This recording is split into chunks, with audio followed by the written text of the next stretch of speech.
Yes, good morning and welcome to the United Stand, everybody. I hope you're all doing very well this morning. The fantastic community that we have here, and we've got lots to talk about, including Real Madrid entering the race for Cody Gakpo. Not a surprise, lots of Spanish reports talking about it. How dangerous is that for Manchester United and their pursuit of Cody Gakpo? Very dangerous indeed, depending on how serious that interest is. I also want to talk about a bit of an update around Kim Min-jae, centre-back for South Korea and Napoli. Bit of an update on that and the links with Manchester United. And we're also going to talk a little bit about Anthony. You know, I've seen a lot of things, Brazilian outlets last night not particularly happy with him, and a few United fans going, oh, he looks a bit average, could he flop? And I think, you know what, we need a bit of reality check there. Anthony is an acquired taste, but I definitely think he's a drink you should drink and enjoy. We'll come back to that one anyway. And also, let's not forget, we are getting closer and closer to the return of football for Manchester United. They have a friendly next Wednesday, and then 2 weeks on Tuesday, we're playing Burnley in the Carabao Cup. What does that mean for Manchester United? I think we are, and I hinted at this yesterday, I think Manchester United and Manchester United fans, myself included, have become a little bit brainwashed by this World Cup and completely forgotten what a mess we were in before the World Cup in relation to depth of squad and what we were actually looking like before the World Cup and what we're going to look like after the World Cup very, very quickly. We're going to look tired and depleted, and I think that could have a massive part on the second half of the season. But we'll talk about that in a bit. Let's fly straight into it. Thanks everyone who's tuning in. I am a little bit late this morning because I was out last night. If you saw my Instagram, I couldn't go into the live. I'm not allowed anymore because I might do or say something, especially about the World Cup, that will offend people. So I just had a chat with a bird that was singing. But that's on my Instagram.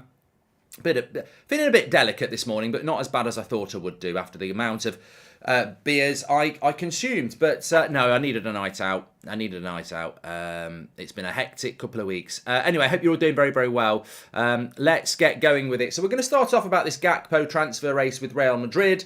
Many of you may have seen this overnight. Some of you may not. It's effectively interest from numerous sources that Real Madrid would like to bring Cody Gakpo to Madrid. And obviously, I think in some ways you're a little bit disappointed, but in other ways, I'm not surprised. It's Cody Gakpo Day, potentially. They play the Netherlands at 3 o'clock. I'm doing that watch-along on That's Football. Tune in for it. I'm Team USA. USA. USA. I am Team USA because I actually want... I just realised what I've said about the bird. Mark chatting up the birds. I'm talking about the feathery winged things, not the offensive term for ladies. I'm talking about the feathered wing things that fly. I've just realised what I've said. This is the problem when you've had a few. Anyway, let's go back to Cody Gakpo. So I want USA to beat the Netherlands today because I want the Netherlands to get knocked out because we need to sign Cody Gakpo. And if he gets signed out today, if he gets knocked out today, we can there's two things really. To eat to who? We're going with bird themes today. If Cody Gakpo is flying, I'll stop now. Flying home from the World Cup tomorrow, that means that we can talk to Cody Gakpo and PSV on Monday. And it also means his value is not going up because he's out of the World Cup. I don't care, and I expect other people and other clubs to be interested in Cody Gakpo, but let them be interested for the right reasons, not because he's tearing the World Cup up. And I think at the moment, he's tearing the World Cup up, and this is making people think, oh, is he the next player? I guarantee you now, if Cody Gakpo hadn't gone to the World Cup, we'd still be trying to buy him in January and we'd be getting him for a better price.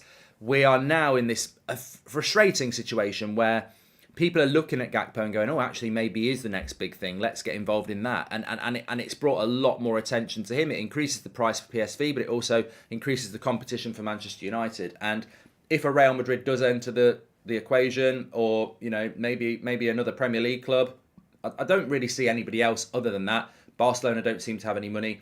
I don't think PSG would go for him, or Bayern Munich. Bayern Munich maybe, but I don't think they would. But I think there is going to be competition there, and as we know, traditionally we struggle when there is a bit of competition. G-Man says it's very early, but Anthony hasn't been the player I imagined. He doesn't seem to run at defenders and has zero confidence on his right side. Still early days though. We'll talk about Anthony a little bit, G. I think that's quite an interesting comment actually. I'll come back to that. But in relation to Cody Gakpo, yeah, there's a lot of stories about Real Madrid and their interest. I saw somebody in the chat before we went live saying Real Madrid have already said they're not going to buy anybody in January. Yeah, Real Madrid have got a very good,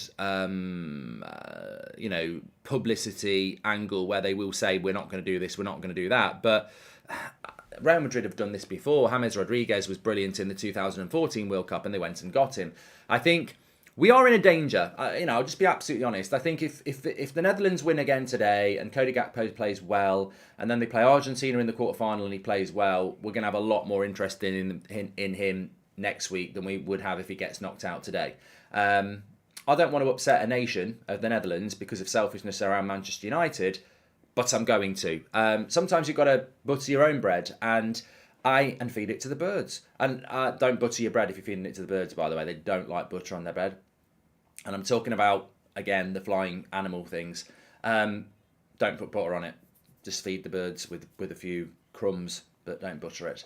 But you've got to butter your own bread at times, and we have got to look out for ourselves. And we need a striker. We need a striker. We need a forward. And I think Cody Gakpo fills that void very nicely in January. And if he's the one that we want, then really we want him for as cheap as possible and as quick as possible. And that means the Netherlands losing today. I don't know whether they will lose today, but I'm looking forward to it. Sean Turner says, I don't understand this Gakpo hype. I saw yesterday's show, if it's between him and Felix all day long, much better player with a much higher ceiling. Sean, I don't necessarily disagree with you. Apparently seagulls do like butter on their bread, says Fearnaught. What seagull did you speak to? They speak like that. What is that? I want butter on my bread in Gull. Yeah, anyway, this is going really wrong. Spotlight says that Louis van Gaal conned Timber into not going to United. Yeah, but we ended up with Martinez, so I think we ended up with the better thing. Look, I think if we're being blunt here, I think there are football clubs that have pricked their ears up at Cody Gakpo's World Cup performances. 3 goals in 3 games. They play this afternoon. I think he's being scouted a lot by a lot of clubs, and I think PSV are going to cash in January. And I don't think United are going to have a clear run at this. So if we do get Gakpo, I would say well done, because we traditionally do not do that well when there is competition for a signing, and we are clearly going to face competition for Cody Gakpo. Now, going back to what Sean said, and thank you very much for the super chat, Sean. Remember, you can do those through the $ if you so wish. Going back to what Sean highlighted there, we spoke about this yesterday, about the interest around João Felix, which is genuine. We ran the poll. 68% of you would rather go for Gakpo over João Felix. I've got to say that there are pros and cons to either. But I think Sean's not necessarily wrong that the ceiling is higher with João Felix if you can untap the potential. And remember, and I will keep saying this, did you know that Cody Gakpo is actually 5 months older than João Felix? Put your croissants down, or your Cocoa Pops, or your cup of tea that you might be sipping on. Don't sip on a croissant, you'll choke. Yeah, that's true. So look, Felix is not a striker, says Alex King. Neither is Cody Gakpo, Alex. And I think you've got to be very careful, because if I came on this show every morning and said, we need an out-and-out number 9, we need an out-and-out number 9 like Benzema, we need an out-and-out number 9 like Lewandowski, we need an out-and-out number 9. That's just me telling you we need an out-and-out number 9. I don't know that Ten Hag wants an out-and-out number 9. He might not want an out-and-out number 9. He might want a bit of fluidity and adaptability in his front line. Who knows what he wants, but you've got to give him what he wants. And before we move on about Cody Gakpo, do I genuinely believe there are other clubs in for him? Because I've seen a lot of people saying, I don't believe Real Madrid would like him. I know for a fact there's other clubs looking at Cody Gakpo. I mean, it's the level of club that we're talking about. Southampton and Leeds wanted him in August. I think it was Fabrizio Romano who said it in September. Forget Leeds and Southampton. The quality of clubs, or calibre of clubs, looking at Cody Gakpo now is definitively Champions League. So we know that there are a lot of clubs looking at Cody Gakpo, and we know that they are Champions League clubs. Who they are, I don't know. I felt like I was going to sing Do They Know then. Who they are? Do they know it's Christmas time at all? I just felt like doing it, and I'm going to do it. I'm in that mind frame today. And if I want to walk into a restaurant and do a big fart, I'm going to do it. I don't care. It's mine. Yeah, I'm not going to do that. Yeah, who are they? I don't know who they are. I don't know who the clubs are, but there are other clubs looking at Manchester United. Looking at Cody Gakpo, and we know we're looking at him. And I think that at some point we've got to break that mould and be able to get a player that other clubs want. We did it with Martinez. Arsenal wanted him. We had the connection with Ten Hag. We have the connection with Ten Hag here because his agent is the same. Let's see what happens. Give Ten Hag what he wants, but can I give you what you want, Marky? Says ATE.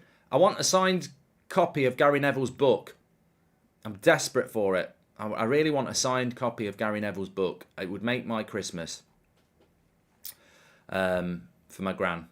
Liverpool in for Gakpo. That's game over, says H Face. Exactly. I think you made a great point there that Liverpool are a very, very, very likely club to be in for Cody Gakpo as well. More closer to home. I think Liverpool would go for Gakpo. And Man City won't. Arsenal might. Spurs won't. And I don't think Chelsea will. But I think Liverpool and Arsenal would be interesting in the Premier League. Real Madrid, I can imagine Real Madrid going for Cody Gakpo. Barcelona I could, but I don't think they've got the money. Bayern Munich I could imagine going for him, but I don't know whether they need him. PSG no. So really, I can think of 4 or 5 clubs straight away that would be interested in him, and I think he would suit Arsenal very much because he can play in a number of positions. He can play behind Jesus. He can play where Jesus plays. He can play where Martinelli plays. He can probably play where Saka plays. So, and the same for Liverpool, isn't it? You know, he can play off that left-hand side. He can play in behind Nunez. I think we're going to have competition. And I suppose the next thing is, does that alter what you've said previously, Mark, about being 70% sure that we'll sign him? And 70%, I am 70%, but I'm not going to drop it because there's competition. I mean, there's still 30% of me that thinks we won't get him there. The reason I'm 70% at the moment is because he's got the same agent. We do want him. We wanted him in August. Ten Hag wants him. And he's available in January. So you've got to put him as the most likely signing in January. And I think that's what he is. But if there's competition, we might blow that. And we also don't know what the appetite of the Glazers is. We don't know what the budget is in January. I'm sure they're going to spend something, but how much? And if there's competition, they might just say, we're not doing it. So we just have to wait and see. But as I said, I'd keep João Felix at 50% because I think he's the second most obvious option. And beyond those two, I just don't know. So let's wait and see what happens. But he is, we probably are going to face competition for him. We probably are. I'm not going to make a shirt for Gakpo, Amanda. Don't worry about that. Thanks everyone who's tuning in. By the way, I'm enjoying the show this morning. It's clearing my headache, which is fantastic. I hope you're all doing very well. Anyway, I hope you've got your Christmas trees up if you celebrate Christmas or you just like trees. And don't forget, if you want to be a member, you can click the join button and become a member and support the channel. We have exclusive content as well, which we upload each week for the members. It's gone a little bit quiet over the World Cup, but it's back next week, and we've got a cracking studio-based extra show for the members, which is going to become a bit of a regular thing. So can't wait for that. Should be out on Wednesday. But thanks everyone who supports the channel, and you can see people like Jonas, who is a member because he's got your badge next to your name in the chat, and he says PSV sell Gakpo 80 million. Yeah, not going to happen, is it? Hi, Mark. Love from Kenya. Thoughts on both Felix and Gakpo, says Farah. I would like both. I wouldn't be opposed to... I mean, I'm very much in the mindset, as long as it's a decent player, I'll trust the manager. If he went and bought, I don't know, if he went and bought Connor Cody or, I'm trying to think of somebody I wouldn't agree with, Marcus Albrighton or someone, someone I'm like, oh my God, what's he doing? But if he goes and buys, I don't know, Calvin Phillips from Man City because they don't want him anymore, I'm not going to go, oh, what a terrible signing, because I think, well, Calvin Phillips is not a bad player, and I've got a lot of trust in the manager to give him a lot of leeway, and I think a lot of the fan base have got that. I mean, look, for example, in the summer, I wasn't 100% sure about Malacia or even Martinez. I liked Martinez, but I was a bit like nervous about, is he just going for him because he couldn't get Timber and he's staying at Ajax? I was like, you wanted Timber from Ajax and now you're going for Martinez from Ajax as second choice. And I was like, what's the likelihood that those two centre-backs are just the best two centre-backs we can get? And lo and behold, he's earned that respect. So I don't mind who he goes for out of João Felix or Gakpo, and I wouldn't mind either of them, to be honest with you. What's your prediction, Mark, for Netherlands versus USA? My prediction is I'm going to watch it on That's Football and do a watch along, and hopefully many of you will join me because I'm animated today. You know, I am animated today, and I do want USA to win. So I feel that this is probably the weekend where Goldbridge becomes animated in the World Cup. You know, I'm actually going to start being a bit biased. And I'm Team USA today. I mean, look, if the Netherlands play good football, you know me, I'll applaud them and I will celebrate their victory. But I just would like Netherlands to go out so Cody Gakpo deal can happen quicker and cheaper. And I'm not going to lie about that. I'm going to be selfish. I am. Shiva, welcome to the Members Club. Thank you very much. Next thing I want to talk about. Robert just said, what about Ivan Toney? I mean, I think that's gone very quiet for United now. I mean, there's all the gambling charges, and I just think United will avoid that.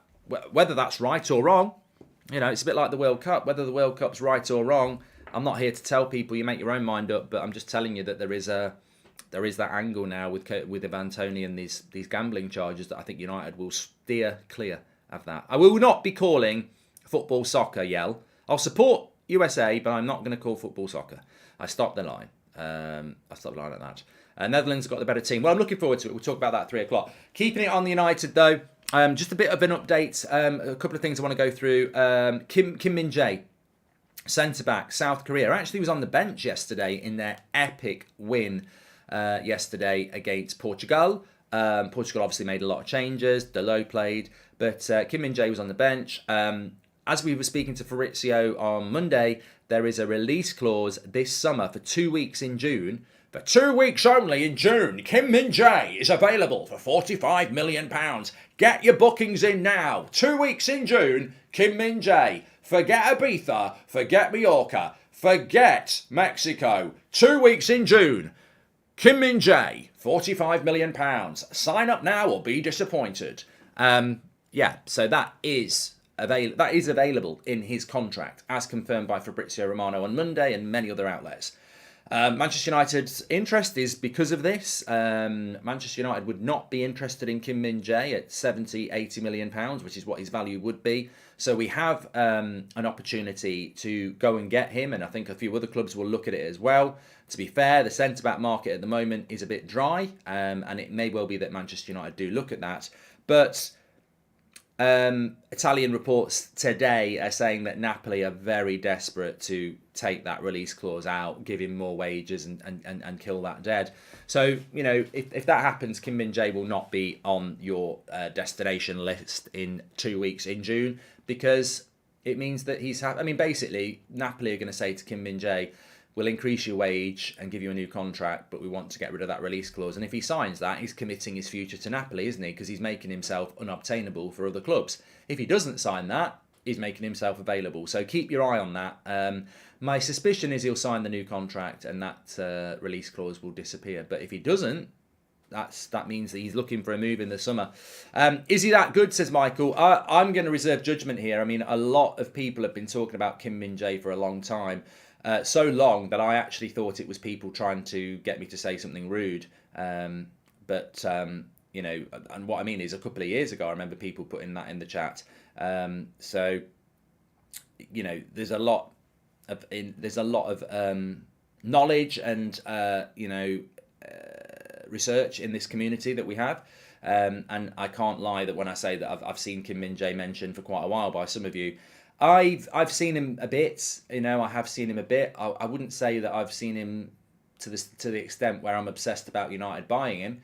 I think he's a good player, and I think he'd improve Manchester United definitely. But the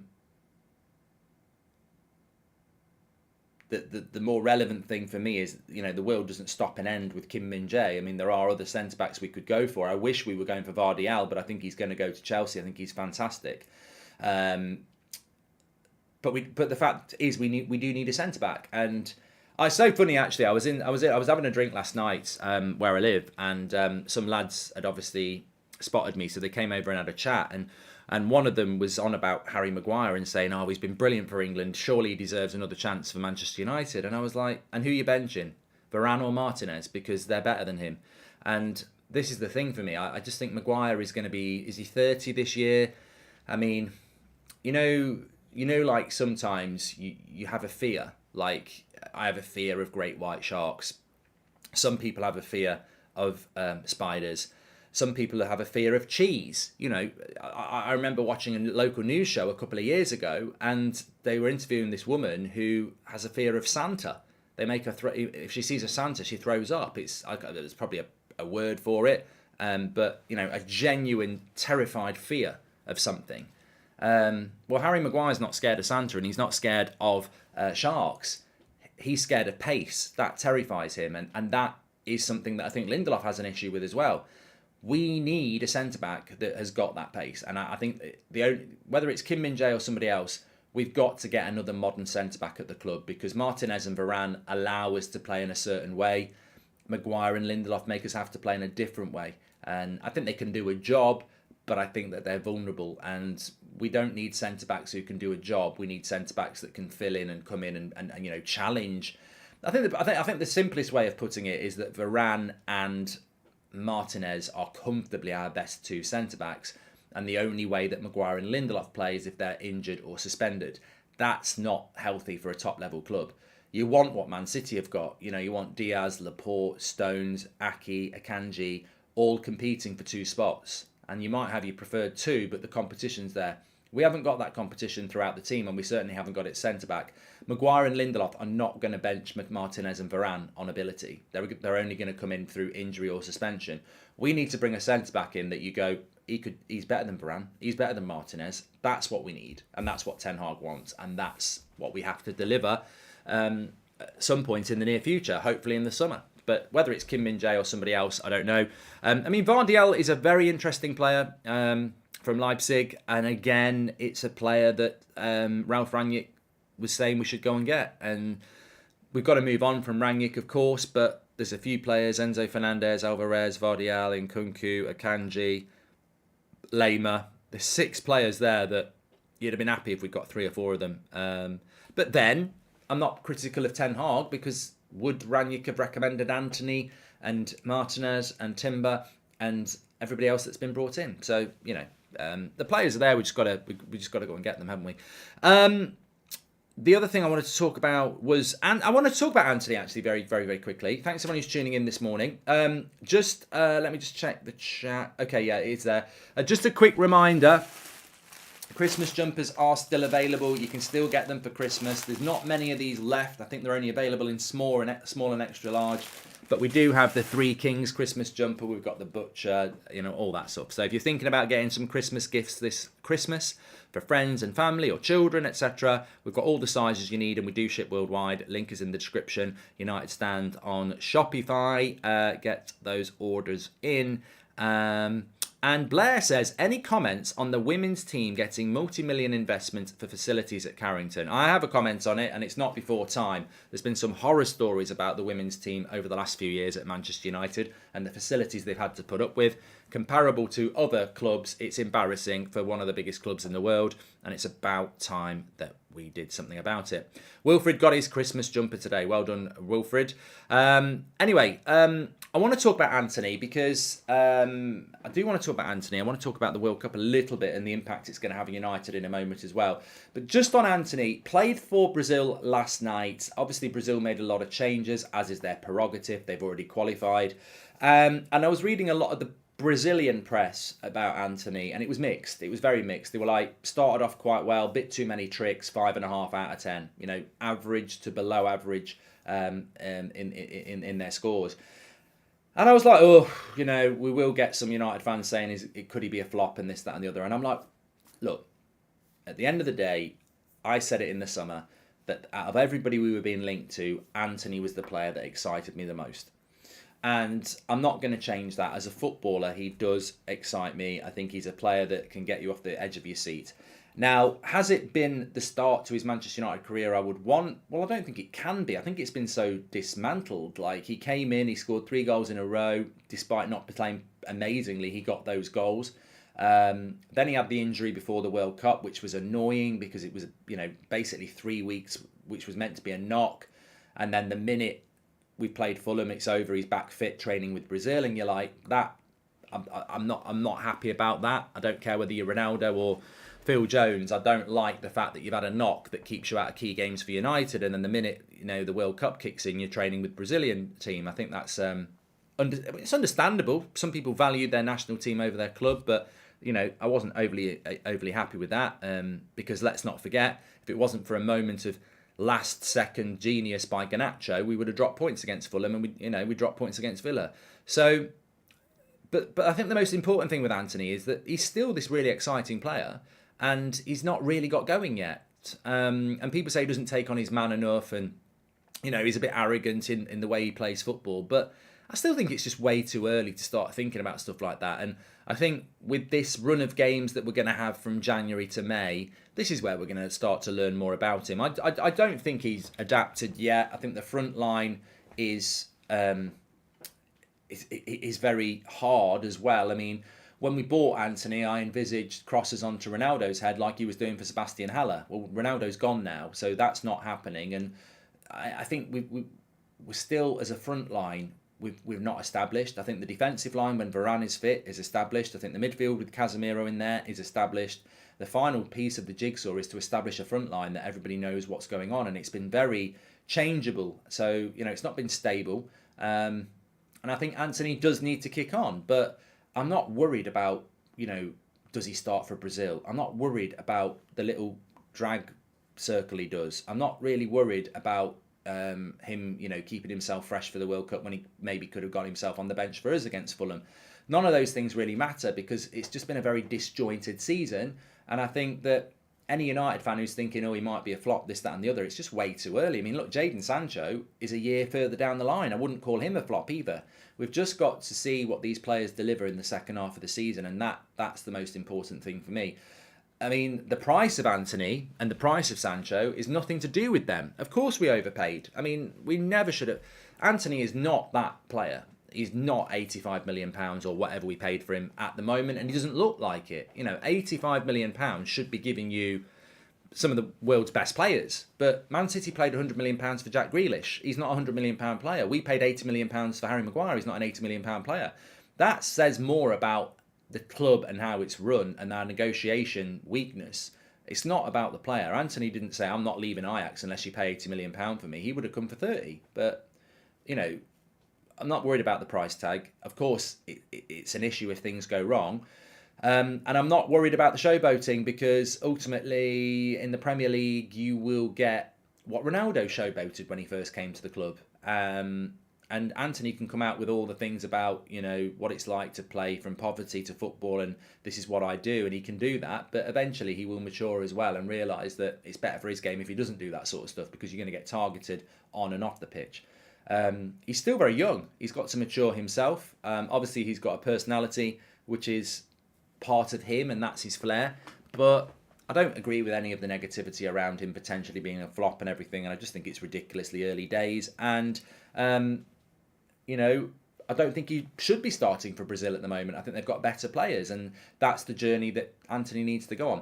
The only, and it's not a concern, the problem would be if Anthony thinks he's made it. If he thinks, I've made it, I've got the money, I'm at Man United, I don't need to work hard anymore. And I've seen no indication that that is his mentality. So I'm not worried about it.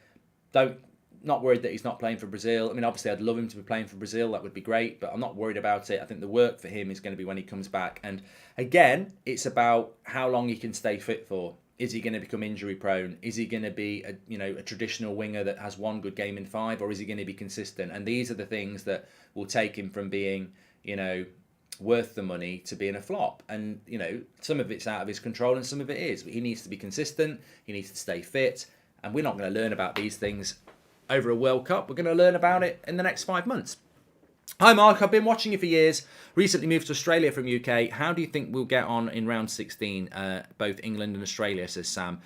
Well, look, I think we're all in the World Cup bubble at the moment, and I think the last couple of days have been really, really good. I'm looking forward to USA, Netherlands later. I'm Team USA because I want Gakpo out so we can sign him for cheap. But I think Australia will struggle tonight against Argentina, but I hope they can do something. It would be a great, great story. And I think England will beat Senegal tomorrow. But again, Senegal could cause a problem. I think some of these games are interesting. The thing that still overarches for me, and again, I was talking to some lads about this last night in the pub, is they were saying, what's your thoughts on this World Cup? And I said, I just think it's hypocritical. I'm enjoying the World Cup, and that's not hypocritical. I am enjoying the World Cup, but I think all these people who are telling us, oh, what a great World Cup it is, this, that, and the other, they're the same people who are going to be moaning their arse off in January and February when every team is knackered and injured. This World Cup is going to be... You know what? The credibility of football is in the mud. And that's not our problem as fans because we haven't created this. But explain to me how this is good for football and how celebrating this World Cup as a great success is not going to bite them in the arse. I mean, look at Man United. We want to win a trophy, don't we? We want to win a trophy, and a Carabao Cup is a trophy. There is zero credibility in the Carabao Cup because of this World Cup. And we're meant to just smile and cheer and go, everything's fine. And I know what's coming, and maybe some of you don't, and maybe a lot of you do. I know what's coming after this World Cup. Absolute, tedious, relentless, tiredness, injuries, people just having to put their reserves out in the third round of the FA Cup because players are so tired. Where's the integrity of the FA Cup when that happens? Where's the integrity of the Premier League when you're playing 3 games in a week to catch up with games that you've missed because of the World Cup? This season, and look, I'm going to enjoy this World Cup because the World Cup only comes around every 4 years, and as fans, we've got every right to enjoy it. But let's not pretend that there's going to be huge ramifications afterwards. If you're Newcastle, I think Aston Villa have only got 2 players at the World Cup. I think they've got Matty Cash and Martinez in goal. Maybe they've got 1 or 2 others, but most of Aston Villa's team have had a rest for 6 weeks. They're not in Europe. Imagine Aston Villa from January, and they're out the Carabao Cup as well because we knocked them out. So imagine Aston Villa from January to May. The opportunity they've got to climb that league, and they're not the only one. They've got a huge opportunity because they're not playing in Europe. Most of their team have had a pre-season because they've not been in the World Cup, and they're going to be playing 1 game a week. Villa beat us because we were knackered after Sociedad. They're going to get a lot of results against teams that are knackered. Imagine Villa if they catch Man City or Liverpool or Arsenal 3 days after Europe in March with players who've been playing in the World Cup relentlessly for 7 months. This is the integrity of the Premier League is in question, and it's going to damage us. But the worst thing for me is when the powers that be basically say, oh, for this year, we don't give a fuck about the integrity about the Carabao Cup. And what I mean here is we have got, and some people don't realise this, on the 21st of December, so 2 weeks on Wednesday, we're playing a Carabao Cup knockout game against Burnley at Old Trafford on the 21st, Wednesday. On the Sunday, it's the World Cup final, and on the Saturday, it's the 3rd place, 4th place game. There's a very big chance that Portugal, England, France, Brazil, and Argentina, 4 of the 5 will be in those games, which means most of our first team cannot play that game against Burnley, because they'll have been playing in the World Cup 3 days before and they won't have had their break.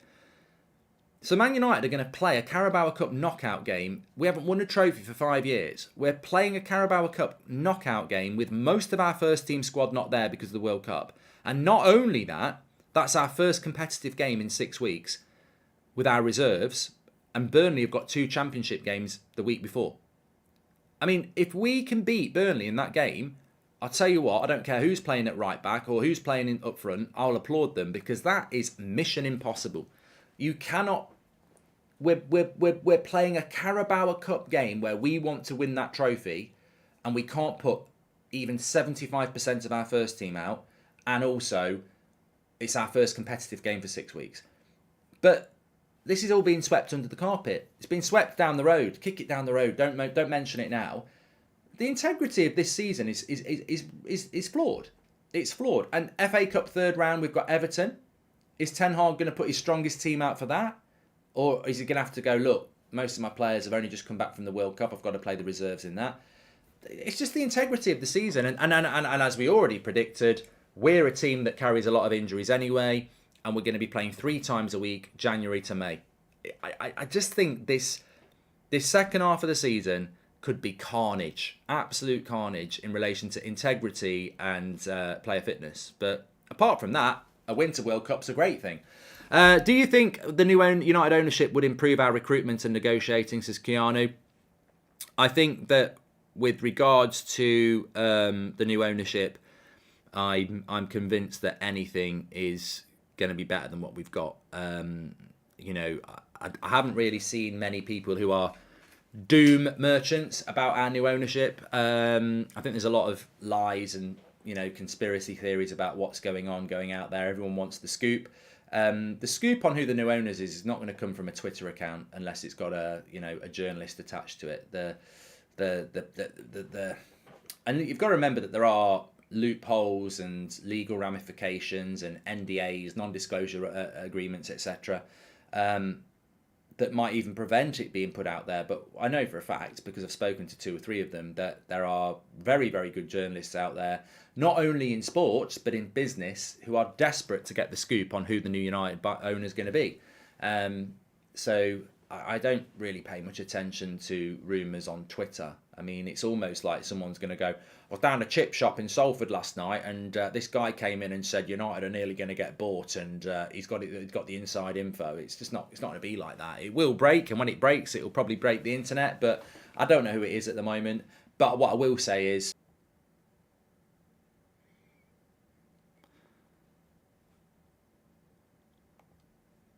we're back. I need to get this fixed. It just keeps happening all the time.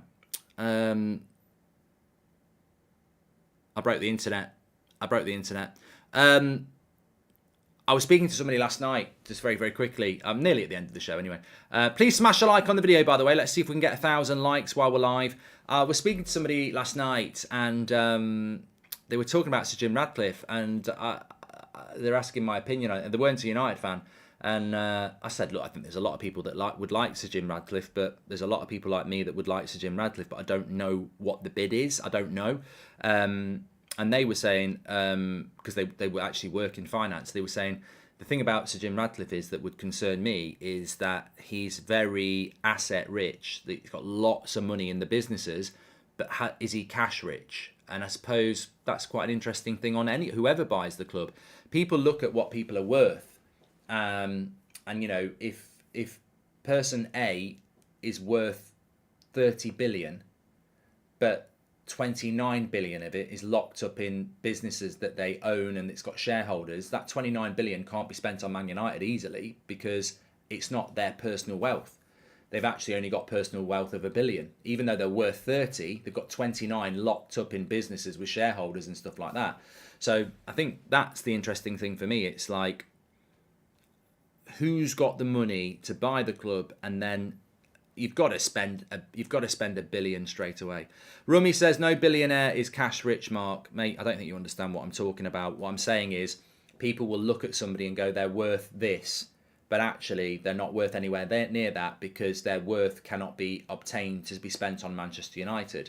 If you look at Newcastle or Man City, the way they do it, they can access that money quite easily, because it's state funded, isn't it, in many ways. So if I've basically what I'm saying is if I'm worth 30 billion quid and I try and buy Man United, people will go, oh, we've got 30 billion, but you haven't got 30 billion because 29 billion of my worth could be locked up in businesses that have got shareholders and other directors who are saying, you're not taking that out to use it on Man United. We don't want that. So that's we're delving into the depths of financial conversation, which we don't need to do it, but we need an owner that can come in, buy the club, and then put 1 billion in straight away, and another 1 billion. And who's got that to do that? The structure of the deal is going to be very interesting, and sometimes that's why, as much as this is why actually people should do their homework, because if I'm the ideal candidate to buy Manchester United per se, and I'm a United fan, and 30 billion quid I'm worth, and people are like, oh, Goldbridge has got to be the owner. He's worth 30 billion, and then I get the club and I go, well, I haven't really got any money because I can't get that money out because those businesses won't let that happen. But I've got the club, everybody, and that's the ideal. But then you might have an investment fund from America who have investors who put billions in. And they are cash rich because they've got the billions in their investment fund. Well, there's your billions. So this is what I mean. People get locked in on, we don't want an investment fund from America. We don't want it. But that investment fund from America might have 7 or 8 billionaires that have all chucked 1 billion in. to go into this project. And you have got that 7 billion to hand. So this is what I mean. It's like, for me, I can't believe people are going, I want him to take over the club. And they've got absolutely no idea what their financial status is if they get hold of the club. And that's why an investment fund might not be a bad thing, because that investment fund might have 6 billion waiting to be spent on the club as part of a long-term project to renovate and make Man United better. But we don't have this information, and we won't have this information, I don't think, because ultimately the Glazers will decide who they want to sell to, and they might sell it to somebody who gives them the most money but has got fuck all to spend on United because they don't care. We'll see. EJ's right. Whoever the new owner is, they need to spend. Will Malacia play against Burnley game because of no game time at the World Cup, says Gabriel. Depends when they get knocked out. Netherlands. If Netherlands get knocked out today, Malacia will definitely be back for the Burnley game. To be honest with you, and it might be worth it. It might tick some of your boats. If a United player is knocked out in the quarterfinals, I think they'll play against Burnley, because the quarterfinals are a week today. So the quarterfinals are on the 10th. If they got knocked out then, that's 10 days to the Burnley game. So I don't know. You know, for me, I want our players to do well. You know, I don't want them to be knocked out of the World Cup. But if anyone does get knocked out of the World Cup in the quarterfinals, it's not a bad thing for us. Week off and then they're back for the Burnley game. But that's not going to happen with Casemiro, Fred and Anthony, is it? They're going to go to the semis at least. I think Varane with France will probably end up in the semis. And Martinez with Argentina probably looks like that. I think the most likely people to come back are Rashford, Maguire and Shaw with England. But you know what? Maybe that won't happen. Maybe England will go to the semis and France and Varane will come home. We don't know. But yeah, that's the cut-off time for if you want players back from the World Cup to be playing against Burnley or even the game after Boxing Day, then I think they've got to be out by the quarterfinals. Because if you go to the semi-final, you're playing in the World Cup until the 18th, because you've got to play the third, fourth place game, even if you lose the semi. Anyway, look, thanks everyone for watching. Enjoyed the show this morning. Hope you're having a good day, whatever you're doing. Don't forget the United Stand merch in the description. Thanks everyone who became a member as well. Legends in the chat, fantastic community. If you want to join me this afternoon, if you're going to be watching the Netherlands USA, please do join me on the watch along. I'm sure it'll be good fun. Animated bridge, I'm looking forward to that. Take care everyone, and I'll speak to you all in a bit.